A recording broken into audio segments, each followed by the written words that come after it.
ഇന്നൊരു special Vande Bharat train കൂടി എത്തിയ ദിവസമാണ്. ശബരിമലയിലെ മണ്ഡലകാല തിരക്ക് കണക്കിലെടുത്താണ് ചെന്നൈ കോട്ടയം സ്പെഷ്യൽ വന്ദേ ഭാരത് എക്സ്പ്രസിന്റെ ആദ്യ സർവീസ് നടത്തിയത്. ഇന്ന് മുതൽ ഡിസംബർ 25 വരെയാണ് സ്പെഷ്യൽ ട്രെയിൻ സർവീസ് നടത്തുക. ആദ്യ സർവീസിൽ പക്ഷേ 100-ലധികം സീറ്റുകൾ കാലിയായിരുന്നു.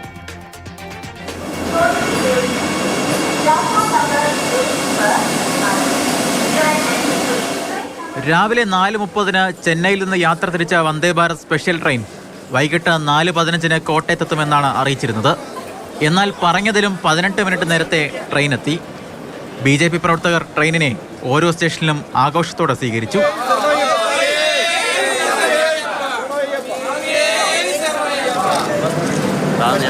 ശബരിമല കാലഘട്ടത്തിൽ ഇത്തരത്തിലൊരു പുതിയ വന്ദേ ഭാരത് ട്രെയിൻ അനുവദിക്കുക എന്ന് പറഞ്ഞാൽ വളരെ വലിയ കാര്യമാണ്.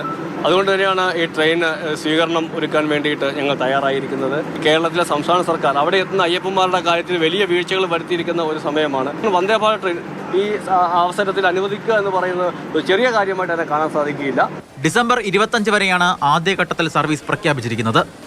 വെള്ളി ഞായർ ദിവസങ്ങളിൽ ചെന്നൈയിൽ നിന്ന് രാവിലെ 4:30 പുറപ്പെടുന്ന ട്രെയിൻ വൈകിട്ട് 4:15 കോട്ടയത്തെത്തും.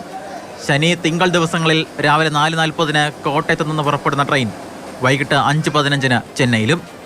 കേരളത്തിൽ പാലക്കാട്, തൃശൂർ, ആലുവ, എറണാകുളം ടൗൺ എന്നീ സ്റ്റേഷനുകളിൽ സ്റ്റോപ്പുണ്ട്. അതേസമയം ശബരിമല തിരക്ക് കണക്കിലെടുത്ത് ആരംഭിച്ച ട്രെയിനിന്റെ 100-ലധികം സീറ്റുകളും ഇന്ന് കാലിയായിരുന്നു.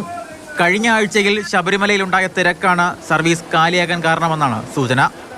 വരുന്ന ദിവസങ്ങളിൽ ബുക്കിംഗ് ഫുള്ളാകുമെന്നാണ് ദക്ഷിണ റെയിൽവേയുടെ കണക്കുകൂട്ടൽ. മാതൃഭൂമി ന്യൂസ്, കോട്ടയം.